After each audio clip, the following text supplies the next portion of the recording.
Hello, everyone. So my hope here is to summarize for you how RSA works, but in order to understand how RSA works, we have to understand some things about the Chinese remainder theorem. Now, the main reason why this is that RSA does not work mod a prime, and most of our modular arithmetic stuff we have learned has been about stuff modulo primes. But RSA actually works mod a product of two primes. So throughout this exposition, I'm going to use the notation n for the big modulus, and that's going to be the product of the two primes p and q. If you're interested in the Chinese remainder theorem more generally, you can state it in a lot more generality than I'm going to here, but for the purposes of RSA, I'm going to focus just on the specific number n that's a product of two primes. So the thing to note is a mod n number gives you two different things. Namely, it gives you a number mod p and a number mod q. Remember, if I have a modulus, I can always reduce anything mod that modulo any of its divisors. So any mod n number, I can reduce mod p and I can reduce mod q. And the moral of the Chinese remainder theorem is that the mod n information is exactly the same as the mod p and mod q information. And so there's a bunch of different ways to frame exactly what the Chinese remainder theorem says, but one way to say it is as follows. If I start with two integers, and I'm not thinking about the mod anything, just any two integers, then those two things are the same mod n. That means exactly the same thing as that they're equal both mod p and mod q. I should note here, by the way, I'm assuming here that p and q are distinct. This is certainly not true if p and q are the same prime, but definitely don't pick as your RSA key a product of two primes that are equal to each other. It will not go well. So one consequence of this theorem is that if I tell you a number mod p and I tell you a number mod q, then we should be able to figure out what it is mod n. And that we can write down as a theorem as well. So really this is saying, if I look at the system of equations, x is something mod p, and x is something mod q, where a and b are just any numbers I want, then there's always a unique solution mod n to this. And unique means exactly one. Now, note this is a little strange as a system of equations, because this is a system of two equations that are both about x. And so in your normal life, when you encounter a system of equations, most of the time, if there's two equations, there's two variables. But this is strangely a system of equations with one variable, only x, because a and b I've picked. And yet it has a unique solution anyway. And really what that's telling you is the mod p universe and the mod q universe are independent. They have nothing to do with each other. And that's essentially, at the end of the day, what the Chinese remainder theorem is saying. Let me quickly go through the proof of this, and also then do an example, because the proof is going to show you what that x is. So the first thing to note is, since p and q are distinct primes, they're definitely relatively prime to each other. Their only common divisor is 1, so their GCD is 1. And so if you think back to Bezout's theorem, or the extended Euclidean algorithm if you prefer, that means it's possible to find letters m and l such that m times p plus l times q is 1. This 1 being the GCD of p and q, if you remember. So this is one run of the extended Euclidean algorithm to find m and l. Apologies for the alphabet soup here. We've got p and q as primes, we've got a and b as the constants we've chosen that we want these things to be, and then we've got m and l being the things that are dumped out by Bezout's theorem. Here's the trick.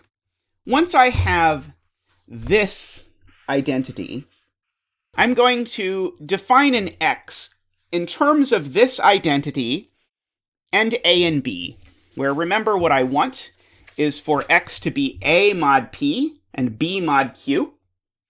So I'm going to write down this number, and I want to think about what is x going to be mod p. Well, x mod p is, well, mod p, that whole term disappears. So it is a times L times Q.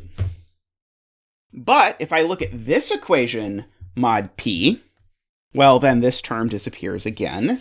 So we see that L times Q is 1 mod P. And so this term, because it's A times this thing we decided is 1, tells me that X is A mod P. Exactly the same thing happens if I look mod Q. Namely, if I look mod Q, this term disappears, and so I'm just looking at BMP for X mod Q. And if I look at this mod Q, I just get that M times P is 1 mod Q. And so then B times M times P will be B mod Q. And so I did much better here than just proving to you that there's an X that satisfies this pair of equations. Namely, I gave you a formula for that X. Now, technically, and this is just for those of you out here who've noticed this and are interested in the theoretical half of this, I didn't actually here prove it's unique. I just said this is a solution. So why is it unique? Well, the way you prove something is unique is that you suppose you have two of them and show that they're equal. So that is, I'm going to suppose that X is congruent to A mod P, X is congruent to B mod Q, and I'm going to assume the same thing about Y. So what is that going to give me? Well, I'm going to subtract this equation from this equation, and this equation from this equation. So mod P, I'm going to get that X minus Y is 0 mod P, and X minus Y is 0 mod Q. So what does that tell me? That tells me that P divides X minus Y, and Q divides X minus Y. And now here's where we need to use the fact that P and Q are prime. Namely, by unique factorization, the factorization of X minus Y has a P in it and also has a Q in it. So that means the factorization of X minus Y has a P times Q in it. And so basically what I'm telling you is that P times Q divides X minus Y. But P times Q is just N. But if I put this back in terms of mod, what does that say? That says X is congruent to Y mod N. And what I claimed, if you will recall, is that X is unique mod N. So what I just showed is if X is one solution, namely the one I showed you before, every solution to this is equal to X mod N. So that finishes this proof. So here we go. Let's do an example of applying the formula from the theorem just to make sure we're happy with it. So I've given you here a congruence. I want X that's 7 mod 11 and 5 mod 23. I just made these up.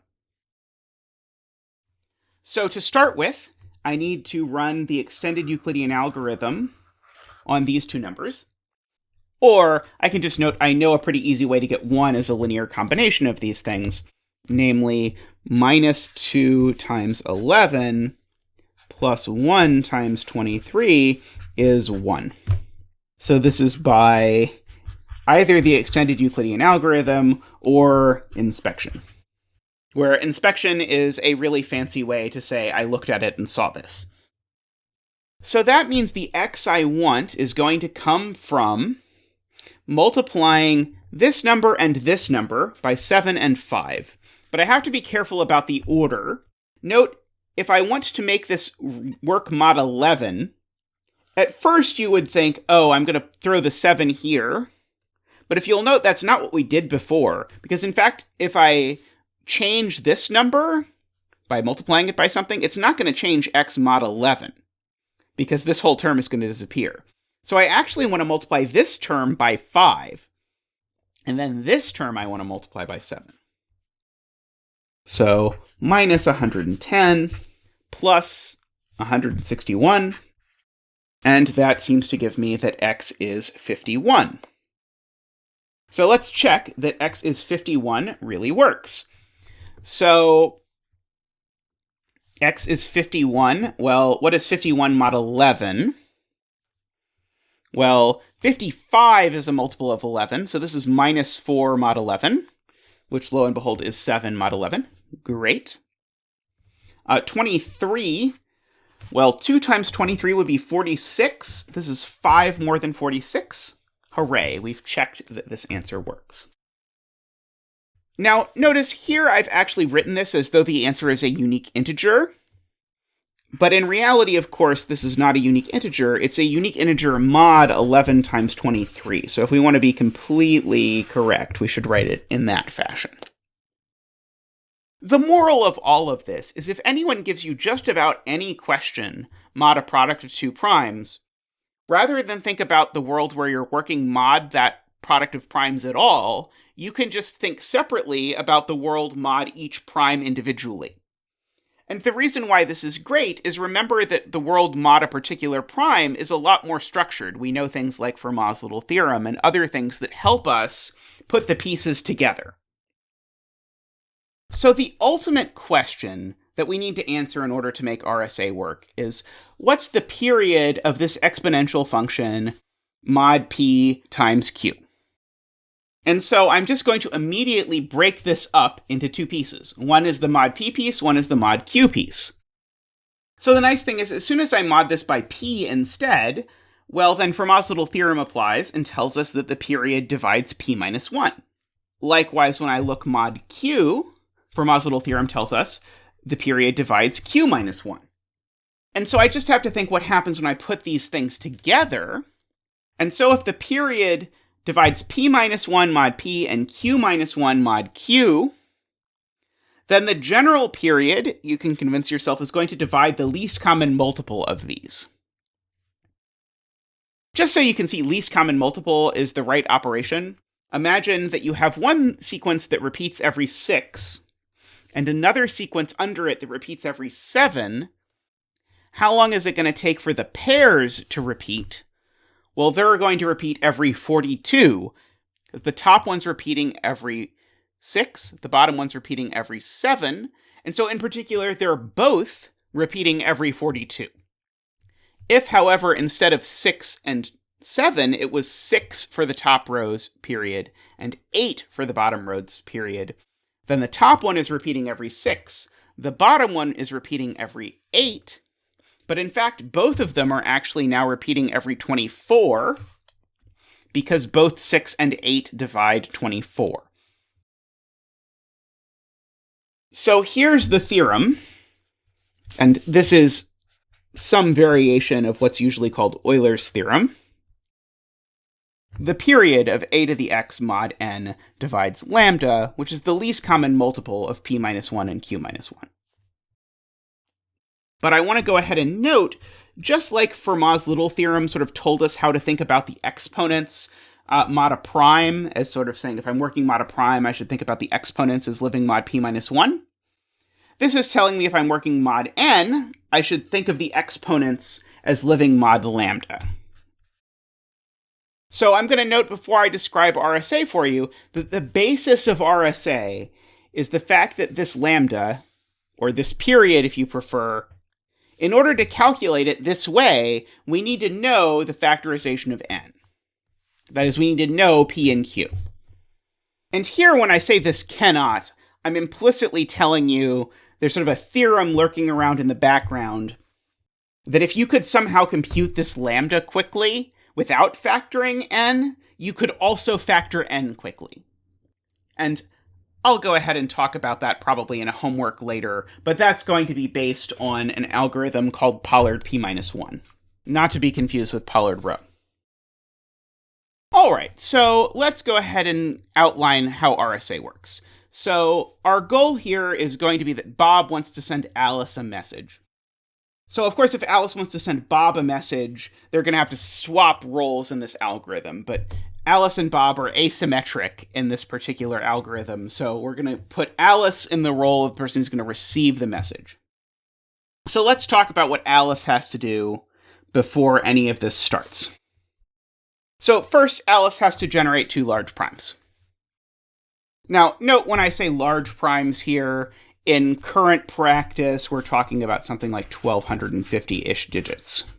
So, large indeed. So then Alice has to multiply p and q, calculate lambda, which is the least common multiple of p minus 1 and q minus 1. Then she has to choose a number relatively prime to lambda. E should certainly be bigger than 1. Then she's going to go ahead and calculate this d, which is going to be E inverse mod lambda. And then as a last bit of work, Alice has to publish n comma e. So this is her public key. Just n, not p and q, and just e, not d. So Alice's private key is d. And Alice also potentially has the private information of p and q and lambda. But as it will happen, Alice won't in fact need lambda or p or q ever again. Alice just needs this. So once Alice has done all of this, Alice is set up, in fact, to receive messages not just from Bob, but from anyone who wants to message her. So effectively, this n comma e is Alice's phone number that's being kept somewhere in some directory so that you can look it up and know that if you want to send Alice an encrypted message, you use this pair of numbers. So Alice has done all of this preparatory work. Now what does Bob do? Well, Bob translates his message into a number mod n.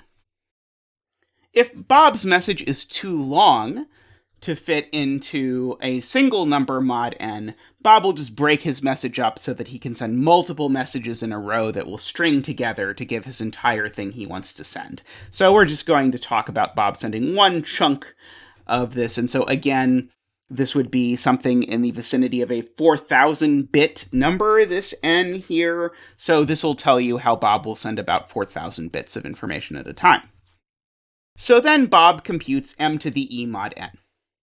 Note, Bob can do this because the n and e are public. And in fact, n and e are literally the only things that are public. So this is basically all that Bob could possibly do, because e and n are the only things he knows. So then Bob goes ahead and sends m to the e mod n to Alice.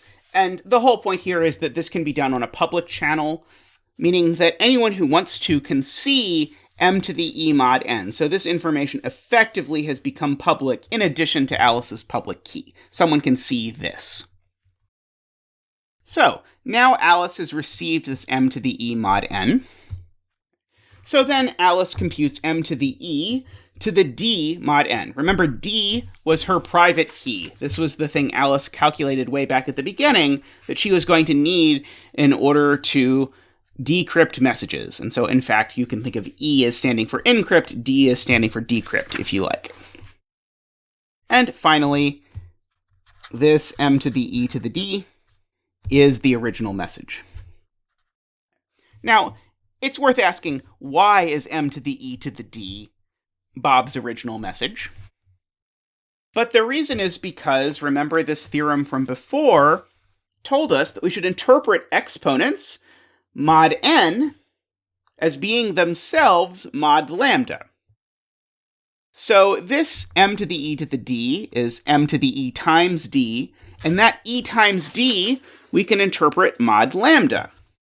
But remember that d was specifically chosen to be E inverse mod lambda. And so E times d mod lambda is 1, which is why we end up getting Bob's original message, just m. Now, as a last note, I want to point out that the way this algorithm has been set up, all of the hard work computationally has been put on Alice. Alice had to generate these giant primes, and she had to generate them herself because if someone else gave them to her, they would know her key, so can't use someone else's. So Alice had to generate these large primes. Alice is the one who's having to calculate these large mod powers. Note, if Alice wants to make this especially easy for Bob, Alice can choose an E that's pretty small. So Alice could even pick something like E as 3 or 5 if it works. And so that makes this whole system really friendly to the instance where Bob is using a very low-powered computer of some sort. So, for example, those little chips in credit cards could handle Bob's side of this whole calculation. They could never handle Alice's side of this calculation. All right, I'm going to wrap up there, and next we're going to talk about better algorithms for someone who's trying to break either Diffie-Hellman or RSA. So someone who's trying to break Diffie-Hellman is going to be trying to calculate discrete logs, and someone who's trying to break RSA is going to be trying to factor n. So we're going to talk about somewhat better algorithms for factoring and discrete logs. But we'll talk about that next time. I'll see you then.